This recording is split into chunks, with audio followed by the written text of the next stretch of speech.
Ya, tragedi berdarah di Indonesia ya khususnya itu kan sebenarnya nggak cuma di Indonesia sih, dimanapun tragedi berdarah itu erat kaitannya dengan pelanggaran HAM berat. Nah, jadi kita harusnya nggak asing dengan peristiwa kerusuhan mungkin atau kejadian konflik lainnya yang terjadi di Indonesia sejak dulu kala. Karena sampai detik ini ya masih ada kasus yang belum tuntas dan masih diperjuangkan untuk mendapatkan keadilan. Tapi kan itu hanya segelintir dari mungkin kasus lain yang bahkan hilang dalam ingatan sejarah. Tapi mirisnya ya, setelah lepasnya kita dari kolonialisme itu, sekarang kita tuh justru dibantai secara metafor maupun real ya, malah sama orang kita sendiri.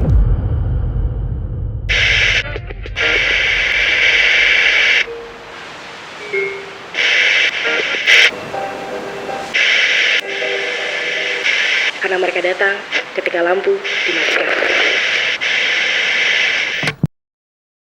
Prita dan Aldo kembali menemani kalian di Kelam karena mereka datang ketika lampu dimatikan. Halo semuanya, halo Mas Aldo, halo teman-teman. Halo Prita, teman-teman dan penonton. Gimana kabarnya? Baik semua kabarnya? Puji Tuhan aku baik, mungkin teman-teman juga baik dan habis perayaan tahun baru ya Mas. Jadi selamat tahun baru buat kita teman-teman ucapkan semuanya. selamat tahun baru teman-teman. Semoga di tahun baru ini, tahun yang baru kita bisa jadi lebih baik. Amin. Dan dapat barang-barang baru juga tentunya. Amin juga kalau Amin itu juga. ya meskipun itu kadang perlu diusahakan ya. Ya, semoga resolusi kalian semua tercapai Amin. sesuai harapan. Ya, Gitu ya. balik lagi semoga yang disemogakan tersemogakan. Terus kalaupun kenapa? Tersemogakan dong. Dan rencana-rencana kita di tahun ini bisa berjalan dengan lancar dan kalaupun tidak lancar kita dikuatkan untuk menghadapi masalah-masalah yang akan datang. Amin. Resolusi tahun ini apa Mas? Atau wishmu mungkin deh ke depan gimana? Menabung dan beli mesin cuci front loading kayak. Front loading, tapi emang enak sih pakai front load tuh, ya kan? Dan mungkin kalau aku pribadi ya harapanku semoga ya semua sehat selalu, teman-teman sehat selalu, terus stay loyal sama kita. Amin. Mendengarkan kita terus cuap-cuap kayak gini gitu dan mungkin buat sekitar kita ya semoga selalu ada kebaikan di tengah-tengah buruknya dunia dan negara. Ngeri juga ya tapi ya ini ya. Keren.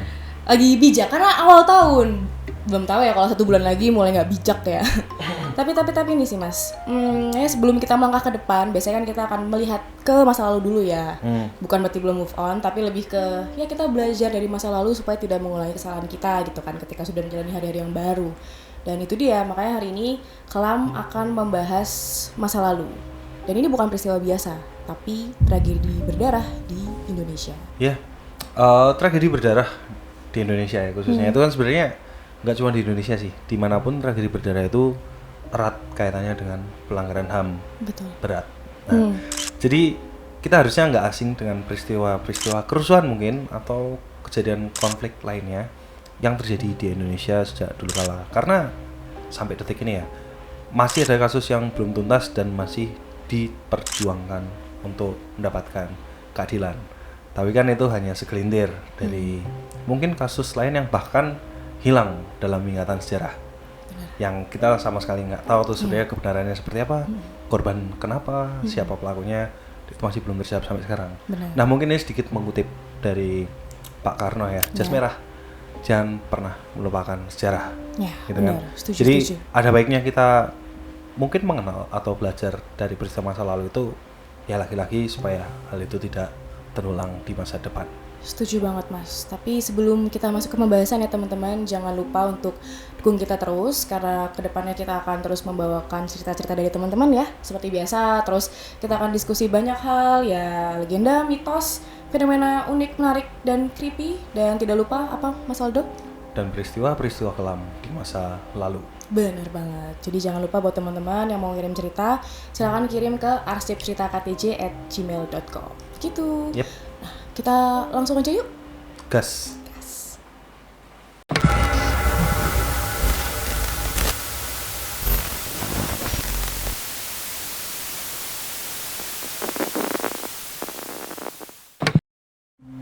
Kalau kita lihat jauh ke belakang, tepatnya pada masa pendudukan Jepang di Kalimantan, itu ada sebuah tragedi mas, yang disebut sebagai tragedi Mandor Berdarah. Nah, tragedi ini tuh berawal dari desas-desus bahwa akan ada pemberontakan melawan Jepang. Jepang tahu tuh. Memang pada waktu berikutnya ada pemberontakan, tapi dari Kalimantan Selatan. Pemimpinnya waktu itu adalah mantan gubernur Borneo, yaitu Dr. Bouke Yan Haga. Dan sayangnya pemberontakan itu gagal, mereka dipukul mundur, dan mantan gubernur tersebut dijatuhi hukuman mati. Meskipun pemberontakan ini gagal ya, tapi Jepang khawatir, takut bahwa akan ada pemberontakan yang serupa dari Kalimantan Barat. Akhirnya Jepang melakukan tindakan pencegahan. Tindakan pencegahan. Tindakan pencegahan. Kayak gimana tindakan pencegahannya? Nah, kan Jepang pasti udah kayak memantau terus kayak ini kayaknya bakal berontak nih. Jadi orang-orang yang dicurigai bakal memberontak itu secara bertahap udah mulai ditangkepin, diculik terus ditangkap. Dan puncaknya adalah ketika konferensi Nishinkai di Pontianak. Itu tanggal 24 Mei 1944. Jadi yang harusnya mereka konferensi itu malah jadi tempat penangkapan akbar. Masa tuh semuanya yang ada di situ ditangkepin mas, ditangkepin, dan bahkan yang nggak datang itu tuh diciduk di rumahnya, diambilin, diciduk, ditangkap, mereka tuh dibawa sama Jepang kan. Dah, ya anggota keluarganya pada saat itu nggak tahu mereka tuh ditangkap atas dasar apa.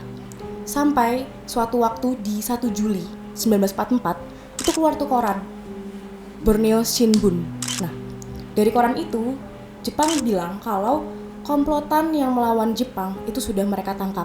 Dan situ mereka juga bilang bahwa yang mereka tangkap itu sudah dihukum mati. Jadi keluarga yang kemarin ditinggalin itu tuh awalnya nggak tahu ya kemana gitu, atas dasar apa. Dan mereka tahu keluarga mereka sekarang kemana, tapi sudah dalam kondisi tidak bernyawa. Bayangin itu rasanya kayak gimana ya, pasti mereka terpukul, mereka marah, mereka kayak, kenapa, atas dasar apa gitu. Dan diyakini mereka itu dieksekusi di beberapa waktu sebelumnya, yaitu 28 Juni 1944. Kalau sekarang tempat mereka dieksekusi sekarang menjadi sebuah situs bersejarah yang disebut sebagai Makam Juang Mandor. Makam Juang Mandor. Ya, tapi parah banget sih mas. Padahal itu cuma berdasarkan desas-desus yang didengar oleh Jepang ya. Benar. Jadi kayak mungkin mereka ambil langkah yang sangat ekstrim ya sebetulnya untuk pencegahan itu tadi toh. Dan aku pernah dengar ya, kayaknya Jepang itu emang sengaja sembari ada desas-desus itu, mereka sengaja menunggangi isu itu ya kan, untuk sekalian bersihin orang-orang yang mungkin punya pengaruh di Kalimantan supaya akhirnya Jepang bisa menguasai Kalimantan seutuhnya. Kan Jepang tuh kalau nggak salah pertama mendarat di Tarakan ya, dan akhirnya sampai Kalimantan Barat dan Selatan kan otomatis hampir menyeluruh di Pulau Kalimantan tuh waktu itu. Cuman waktu itu diceritain nggak sih kayak jumlah korban itu berapa, Brit? Sebenarnya untuk data tepatnya itu tuh masih jadi perdebatan mas. Tapi katanya korban jiwanya itu mencapai 21.037 jiwa. Sebanyak itu mas. Serem juga, dan banyak banget ya ternyata korban jiwa dari Jepang di Kalimantan. Cuman ya sebenarnya aku agak nggak habis pikir sih sama Jepang, dia bisa kepikiran melakukan pembantaian hanya berdasarkan desas-desus saja nih. Tapi nggak lama setelah itu sebetulnya ya, Jepang kan nyerah sama sekutu dan akhirnya Belanda datang lagi tuh, bahkan ditunggangi sekutu juga sih sebenarnya. Dan mereka melakukan bisa dibilang pembantaian yang sama, karena setelah periode Jepang itu kita mengenal ada agresi militer Belanda, bahkan sampai 2 kali. Benar. Gitu. Nah, kamu familiar dengan nama Rengat nggak? Riau. Ya betul, di Riau. Jadi sebenarnya di Rengat pernah terjadi suatu peristiwa penyerangan yang akhirnya membuat satu wilayah di Rengat itu berganti nama, gitu. Jadi ini terjadi di masa agresi militer Belanda yang kedua. Itu pada tanggalnya nggak inget, tapi Januari tahun 1949. Itu jadi ada penyerangan di kota Rengat itu dengan pesawat Cucur merah. Cucur itu moncong pesawatnya itu. Jadi waktu itu kota Rengat yang di Riau ini itu mengalami pengeboman. Nggak cuma markas tentara tapi juga dengan pemukiman warganya. Gitu. Nah, biasanya kalau pengeboman gitu tuh emang digunakan untuk melumpuhkan akses dari militer lawannya lah gitu. Jadi fasilitas umum pun juga kena. Dan serangan itu berlanjut sampai siang harinya. Belum lagi ditambah di siang hari ada waktu itu kita menyebutnya paratrooper, mungkin lebih familiar paratrooper ya. Jadi pasukan penerjun. Diturunkan dari 7 pesawat Dakota kalau nggak salah. Nah, itu isinya prajurit-prajurit Belanda, KST. Jadi kayak pasukan tempur khususnya kalau nggak salah tuh. Jadi mereka turun dan di area rawa-rawa yang namanya itu perkampungan Skip.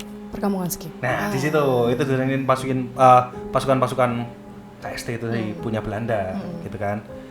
Nah, dari siang itu tadi sampai akhirnya malam hari itu belum berhenti.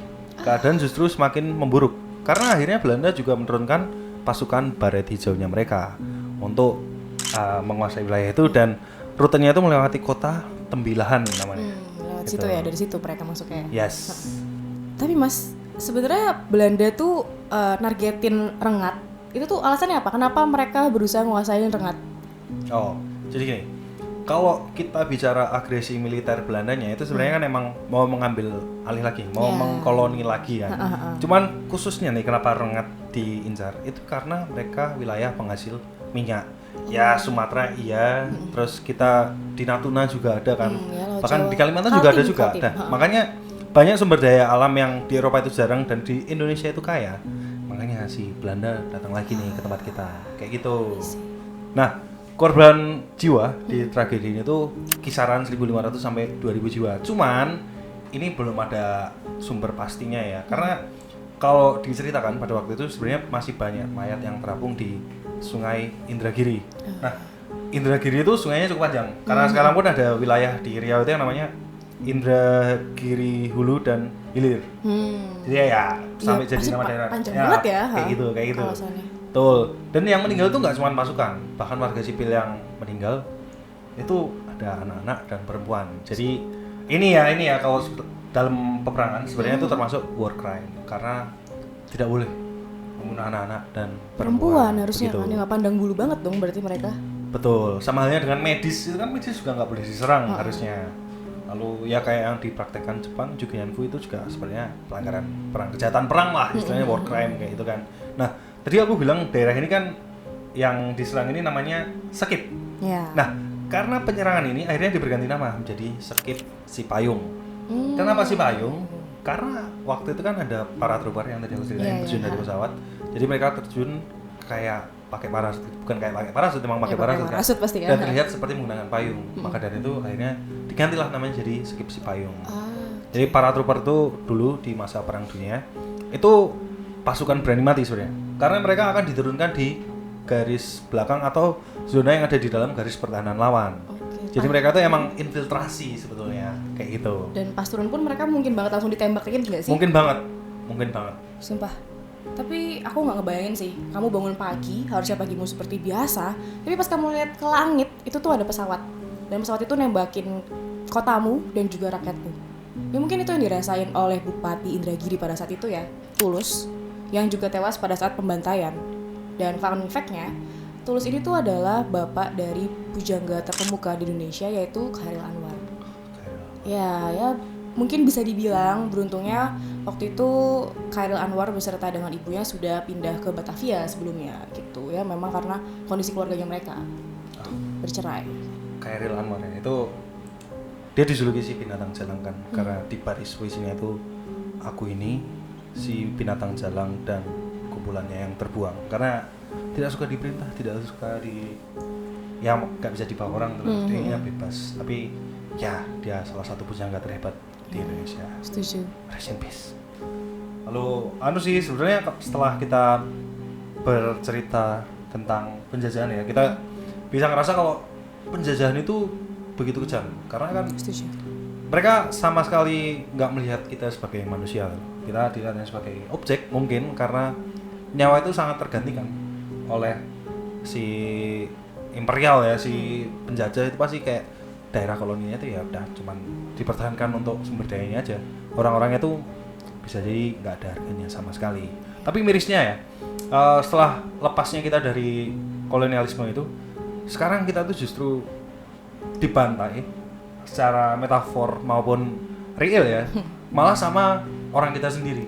Iya, aku setuju sih Mas. Dan faktornya tuh sebenarnya beragam ya, kayak ya masalah politik, ekonomi, dan bahkan biasanya tuh peristiwa seperti ini tuh karena gesekan antar kelompok dan bahkan mungkin suku ya, kayak kita ketahui tragedi Sampit, tragedi Sambas juga tuh. Wow, ya. Tragedi Sambas tuh disebut juga sebagai tragedi ketupat berdarah. Jadi itu terjadi di tahun 1999 di bulan Januari tanggal 19 kalau nggak salah. Nah itu konflik dari tragedi Sambas ini sebenarnya bermula dari kelompok Melayu dan Madura. Oke, ya benar. Itu terjadi di Kalimantan ya kalau nggak salah ya. Jadi ada seorang dari suku Madura itu yang mencuri dari orang Melayu, lalu dihakimi dan dipukuli masa. Nah biasa, karena ini konflik antar suku pasti kan banyak tuh rentetannya, buntutnya panjang masih, karena yang satu nggak terima, nanti dibalas lagi. Nah dari pihak Maduranya emang nggak terima akhirnya kan, dan akhirnya sekitar 200 sampai 300 orang suku Madura itu menyerang orang Melayu yang terletak di desa Parit Setia. Jadi akibatnya ada 3 orang dari suku Melayu itu yang tewas karena penyerangan ini. Nah, tapi itu nggak cuma kasus itu aja sebenarnya. Jadi kedua tragedi yang tadi kita sebut Sambas dan Sampit sebenarnya udah banyak build up-nya. Jadi banyak rentetan yang akhirnya membuat peristiwa itu meletus. Jadi sebelumnya itu tuh ada orang Madura yang naik angkot orang Melayu tapi nggak mau bayar. Benar. Terus akhirnya orang Melayu dan orang Dayak yang memang asli penduduk Kalimantan waktu itu merasa kok banyak masalah ditimbulkan oleh orang-orang Madura. Akhirnya mereka berkongsi bersatu untuk melakukan perlawanan atau mungkin pengusiran pada waktu itu kan. Jadi konflik ini akhirnya meledak, tereskalasi begitu cepat karena memang ini udah jadi apa ya, bom waktu sebenarnya, karena banyak masalah tidak terselesaikan dan malah makin bertambah gitu. Sebenarnya ini akumulasi kan Mas, apalagi di situ posisinya dari Dayak dan juga Melayu merasa mereka kan lokal tuh, emang dasarnya udah di sana ya. Sedangkan Madura itu posisinya sebagai pendatang gitu. Dari situ akhirnya kan memang si tragedi Sambas ini meledak dan memang escalate quickly seperti yang kamu bilang. Terjadi kericuhan, terus ada pembakaran, terus pada saling bunuh-bunuhan di sana. Dan gara-gara ini juga akhirnya masyarakat Madura itu migrasi, mereka dipindahkan. Ya cari aman dong, itu ngeri banget sih soalnya. Karena mereka tuh bisa dibilang diusir dari Sambas juga, dan itu jadi semacam peraturan tidak tertulis. Akhirnya tidak ada lagi yang bermukim di sana, dan bahkan setahuku mereka kalau ada urusan sama orang di Sambas, mereka akan pilih ketemu di Pontianak ataupun Singkawang, terutama di Singkawang sih biasanya. Kayak gitu. Ini baru 3 loh Mas yang kita bahas, tragedi Mandor berdarah, tragedi Rengat berdarah, tragedi Sambas atau tragedi Ketupat berdarah. Nah, padahal tuh ya, setauku baca-bacaku tuh kisaran Orde Baru, reformasi, pasca reformasi tuh banyak banget tragedi-tragedi seperti ini, tragedi-tragedi berdarah yang berkaitan dengan pelanggaran HAM berat gitu. Seperti apa ya? Tragedi Tanjung Priuk, Malari, Semanggi, Trisakti, terus Kejayaan waktu itu yang akhirnya Moses Gatot Kaca ya? Jadi Moses Gatot Kaca. Rumah Gedong, oh ya Aceh. Terus Jambu Kepok ya itu. Ya. Dan yang paling terakhir aku tahu tuh tragedi Paniai tahun 2014 gitu. Nah, banyak banget kan soalnya. Itu pun sebenarnya tanpa harus merujuk ke itu, kita sebenarnya ingatannya itu pasti masih ingat banget ya di waktu-waktu kemarin, apalagi jelang pemilu dan lain-lain.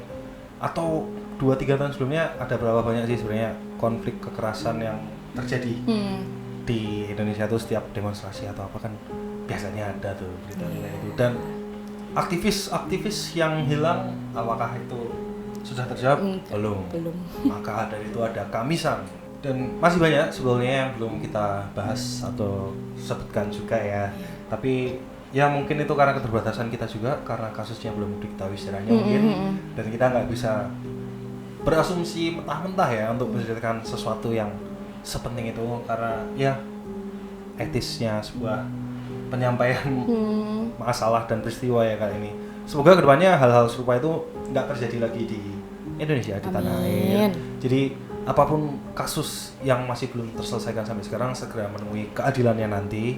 Dan ya ini aku pernah baca di salah satu quote itu kayak ada yang menuliskan bahwa sebuah pertanyaan harus mendapatkan jawaban adalah sebuah keniscayaan, maka itu adalah jadi keyakinan untuk orang-orang yang masih menuntut keadilan di Indonesia sampai hari ini. Sangat banget.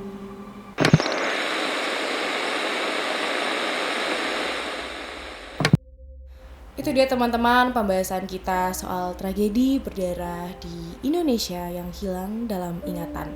Pokoknya stay tune terus teman-teman, dukung kita terus juga, dan sampai jumpa di obrolan kelam selanjutnya karena mereka datang ketika lampu dimatikan.